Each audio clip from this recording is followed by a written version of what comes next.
Serenity is a movie that sits in an odd place. It's a great movie that basically shouldn't exist.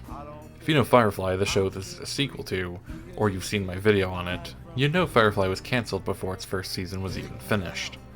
As a result, it does not have a proper finale, and nearly all of the characters have loose ends that never had a chance to resolve. Serenity was made to try and give proper closure, and contain some of the things that would have been in seasons 2 and 3. Considering how stellar Firefly is, as you'd expect, Serenity is pretty good as well, but there are definitely a few things that keep it from being perfect. A lot of that can be attributed to Firefly's abruptly cut off run. Joss Whedon had planned for 5 seasons of Firefly, and as I said, Serenity is a synthesis of some of the ideas from what would have been the second and third seasons. Some of the ideas were even replacement ideas because many of the original plans would never have fit into the movie. As usual, I'm looking at the writing to see what other writers can learn from it. I'll talk about the character development, how the plot works, and then the world building. However, I will not be doing a complete plot summary. Serenity is in an awkward position in regards to character development. On one hand, these are all characters that are already fully developed thanks to Firefly. But here's the thing. While the intended audience for the movie are fans of the show, that doesn't change the fact that, as this was a movie, there would be people who watch it who didn't watch the show. As a result, Serenity has to get new viewers up to speed, while not slowing down so much that Firefly fans feel like they have to wait for the movie to re-explain everything. The movie has a scene where it goes character to character with a little glimpse of who they are, and it works pretty well. Something to note is that Serenity does not pick up immediately after Firefly. According to Mal, it's been 8 months since the pilot episode. 8 months! 8 months you had her on my boat. I find that hard to believe.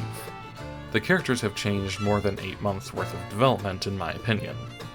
I think what's happening is the fact that, in reality, it has been a couple of years since filming Firefly had wrapped, and during that time, Joss Whedon was leaning back towards his original idea of Firefly being an edgier story than it ended up.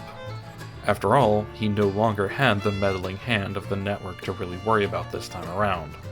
So canonically, 8 months had passed, but they've also been retooled a little as characters. The darker, more edgier feel is definitely what informed many of the plot elements that I will get to, but the characters are darker and more serious than before as well. Mal in particular shows a new layer to his beliefs. Firefly Mal will yell at and rough up his crew when he thought it was necessary, but except for one occasion, he never implied that he was ready to kill any of them outright. And in that one case, it was because Jane had tried to sell out Simon and River. Serenity Mal still generally tries to do the right thing, but he's a lot more willing to escalate the violence to make sure things keep moving. It's when Shepherd Book dies when Mal goes right off the deep end, and we see what was hinted at being close to the wartime Mal he references to Inara. I mean to live.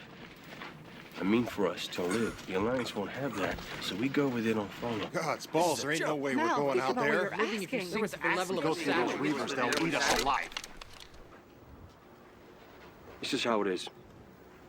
Anybody doesn't want to fly with me anymore, this is your port of harbor. There's a lot of fine ways to die. I ain't waiting for the Alliance to choose mine. I mean to confound these bungers. Take my shot at getting to Miranda. Maybe find something I can use to get clear of this. So I hear a word out of any of you that ain't helping me out or taking your leave, I will shoot you down.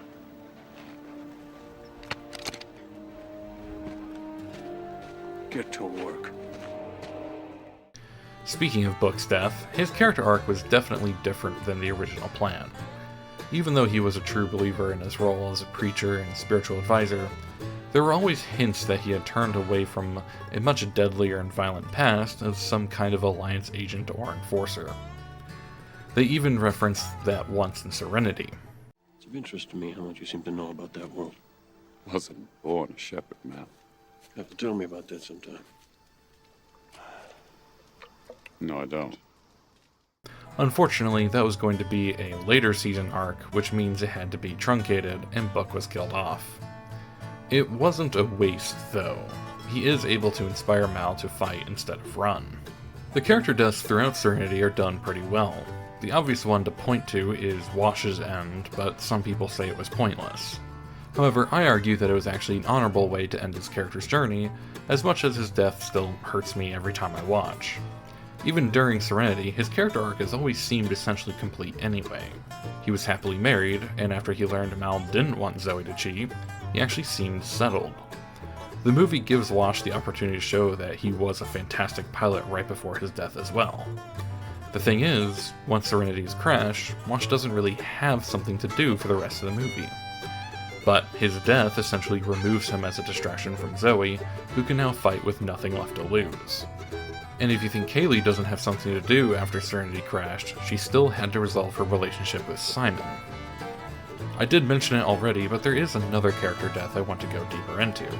When I made the Firefly video, I shortened the script quite a bit while trying to streamline it, and regrettably I ended up removing a part I wish I had left in there, and that's the character of the ship herself, Serenity.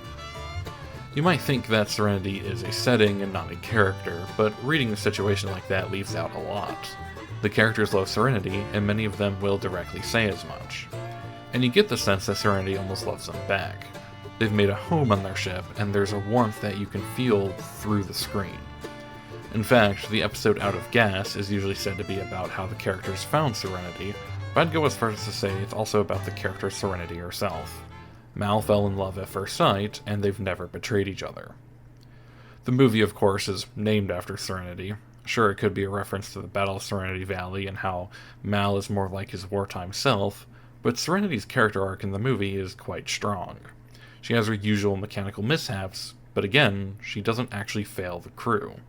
But oh boy does the character arc become tragic. When Book dies and Mal goes all in on an insane plan to go through Reaver space to investigate the Miranda thing, there is a palpable sickening feeling when you realize what he's talking about. Even the characters are horrified at what he's asking them to do. Get these bodies together. We got time for grave digging? Zoe, you and Simon are gonna rope them together, 5 or 6 of them. I want them laid out on the nose of our ship. Are you insane? I'll not Kaylee? desecrate these bodies. I don't understand. Well, what do you mean the Kaylee, bodies? I want you to muck up the reactor core. Just enough to leave a trail and make it read like we're flying with our containment, not enough to fry us. These people are our Kaylee, friends. you got a day's work to do and 2 hours to do it. Jane, you and Wash, hoist up the cannon mount. Goes right on top. Piece or 2 of the other ships, stick it on. Any place you can tear hull without inner breach, do that too. We're gonna need paint. We're gonna need red paint. Sir, do you really mean to turn our home into an abomination so that we can make a suicidal attempt at passing through Reaver space? And notice how it's not just how they don't want to do it. They really don't want to do it, but Zoe specifically points out how Mal is suggesting they desecrate Serenity just as much as they are desecrating the bodies. The first look at Reaver-fied Serenity is just so despairing. While watching it, even I have to wonder if Mal is going too far. Granted, the mission turns out to be the only way to defeat the Operative and weaken the Alliance, but it still sells how bad the situation had gotten. Wash has his brilliant flying scene, and it really leans into how much damage Serenity sustains. There is an inherent sadness from seeing such a beloved icon get completely destroyed.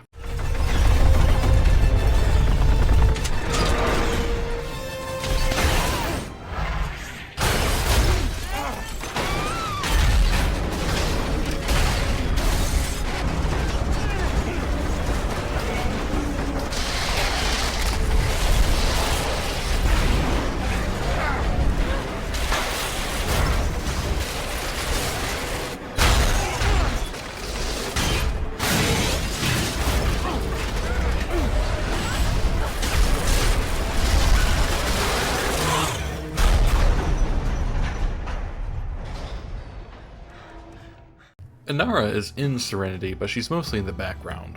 The situation between her and Mal is one of the things I find somewhat unsatisfying, but I also can't really fault any of the writers for trying. For most of Firefly, Mal clearly is becoming a lot more interested in her, and she is reciprocating it back to some extent. But they don't directly talk about it, and in the second to last episode in the timeline to air, they end up falling quite a few steps back after Mal is seduced and sleeps with Inara's acquaintance.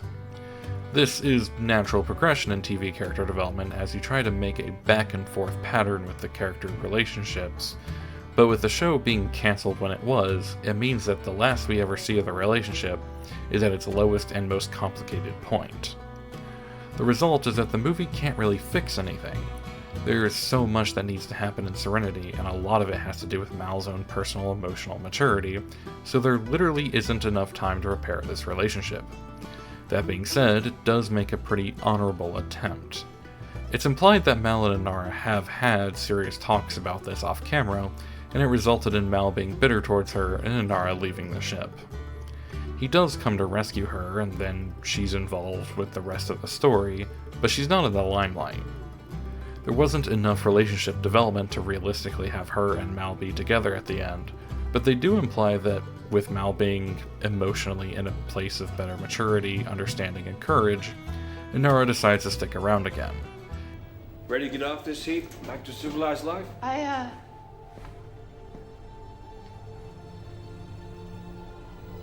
don't know.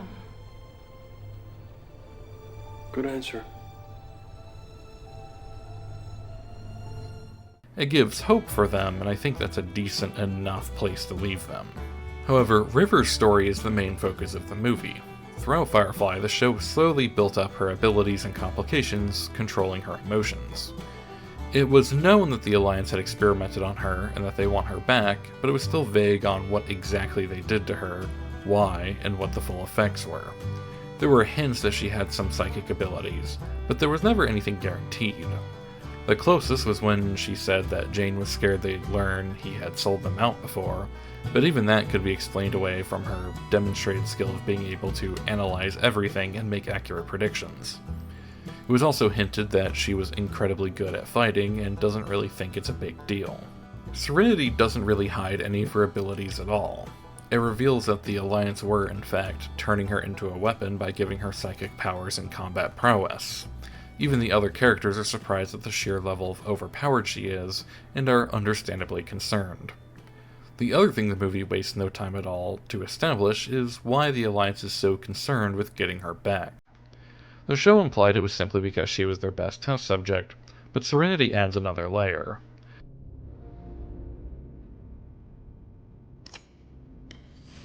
Key members of Parliament personally observed this subject. I was told the Alliance's support.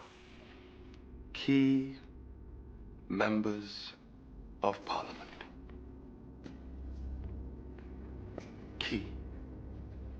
The minds behind every military, diplomatic, and covert operation in the galaxy, and you put them in a room with a psychic. If there was some classified information that she never spoke of it. I don't know what it is. Nor do I. And judging by her deteriorating mental state, I'd say we're both better off. Secrets are not my concern. Keeping them is. Works as a great explanation on how literally nobody that the Alliance knows have interacted with her or ever left alive. They know she is essentially a time bomb and are desperate to silence her before she leaks the information. The person they send is someone just referred to as the Operative. He's by far the most formidable antagonist in the franchise. He embodies everything Mal hates about the Alliance. He's secretive, self-righteous, underhanded, and dishonorable. The Operative is the type of government agent character you've seen before, and yet he feels unique. He's professional and even polite, but he will not hesitate to kill anyone. I don't murder children. I do. If I have to. Why? Do you even know why they sent you? It's not my place to ask. I believe in something greater than myself. A better world. A world without sin. So me and mine gotta lay down and die so you can live in your better world? I'm not going to live there.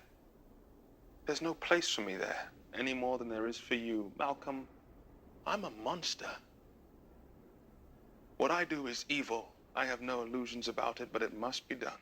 He's powerful both in how hard he is to fight, but also the resources and permissions he holds. He can go anywhere and do anything because there are no rules he has to follow, and there is nothing he believes more in than the Alliance's cause. He's the perfect villain for Mal to fight.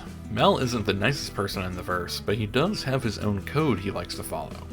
While the movie pushes him across his own line a couple of times, that line is still there. Sure, Mal is also just fundamentally opposed to the Alliance, but the main reason he is so desperate to fight is because he's a man with rules being hunted by a man with none, and Mal knows the only way to save anyone is to go to the end, life or death. All of that actually leads us into the plot discussion. The intelligence River knows is how the Reavers were actually formed and how it was actually the Alliance's fault. As I said in the beginning, I'm not going to summarize it, but there are a few things I want to discuss. First, the plot they chose is perfect for answering all of the questions Firefly never had the answer to complete on its own. Who the Reavers were, who River was, if Mal would directly fight the Alliance again, it's all answered here. Now, I do have one complaint about the plot: Mr. Universe. I know he's a character, so it might be confusing to have him here as a plot issue, but here's the thing. Yes, he's developed enough to be kind of interesting, but he's really more of a plot device than an actual character. He shows up twice, and both times he is a bit of a deus ex machina. He's apparently able to access literally every computer the movie needs him to, and he just sort of makes the plot move forwards. The first time, Wash just brings him up casually, and he's able to just look at the security camera footage of River's outburst.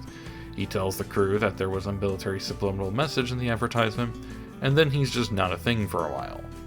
The second time, he's being forced to lure Mal in, and then he dies. Mal uses his equipment to broadcast the message and finish the job.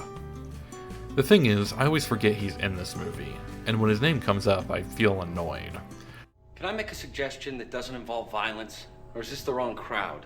Honey, we're flying a lot blinder than usual here. We need to get our bearings. I think we need to talk to Mr. Universe. Don't get me wrong, the actor does a great job portraying him, and the dialogue is still pretty good. It's just that his existence is just too convenient.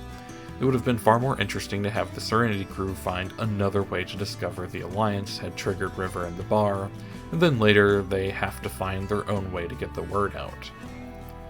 It sounds difficult, but that's the point. The Serenity crew are always at severe disadvantage and have to claw their way to survival every single time. Them suddenly being in contact with someone with as much access and reach as Mr. Universe is just too easy. Granted, I'm willing to bet Mr. Universe is a victim of Firefly's unplanned cancellation, but I still wish there was some other way for his role in the plot to have been filled. The ending also makes an odd decision. You see, if it went from the montage at the end to their final takeoff, it would have been perfectly fine. But they added one more conversation between Mal and the operative. That also would be fine, except it sounds like sequel bait. You know, the enemy isn't gone and they might still come after you spiel. There's no way a new Serenity movie is happening. The absolute most is that they might make an adaptation of one of the Firefly comics, because one of them takes place 20 years later, so it checks out. But I also doubt that they would. Other than those two things, I think this is a worthy plot for something in the Firefly canon. What made the show special was that it takes place in a sci-fi world, but puts a vast majority of its focus on the characters living in it, and the movie does the same. This is still a story about a specific group of people trying to survive to tomorrow, so the plot takes a lot of time for the characters to talk and ruminate. There's action, of course, but overall, this is a character drama. The world building in Serenity is a point of interest as well.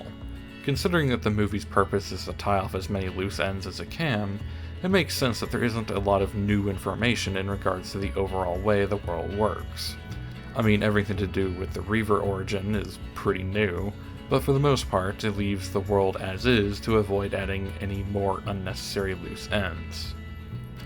What we know about the Alliance is expanded a bit. Apparently, they have a parliament, and it seems to actually be in control. What I mean by that is, Parliament is pulling the invisible strings so they aren't just the public-facing scapegoats. We also know that they are a lot more dangerous than originally thought. The Alliance and Firefly mostly seemed like a bunch of jerks, as if they had procedures on paper that were supposed to be beneficial, but the people working for it were callous to the citizens and generally wanted to do the bare minimum of their job's requirements. We saw hints of their direct malice with River's situation and how the agents killed the Alliance officers at the hospital, but that's kind of it. Serenity really dives into the sheer dystopia that the Alliance is. They really feel a lot more suffocating than they did in the show.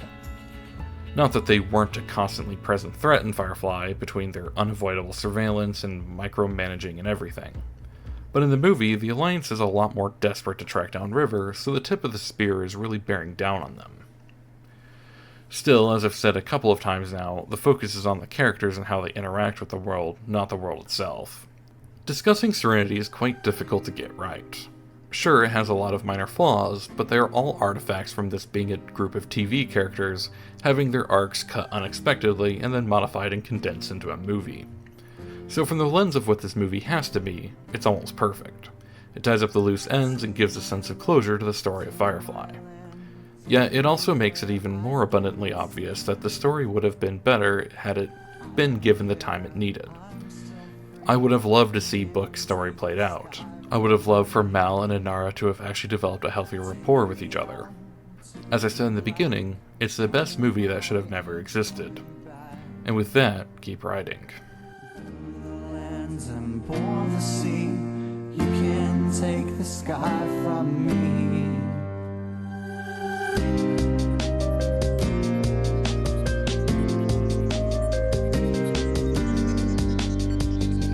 There's no place I can be since I found serenity.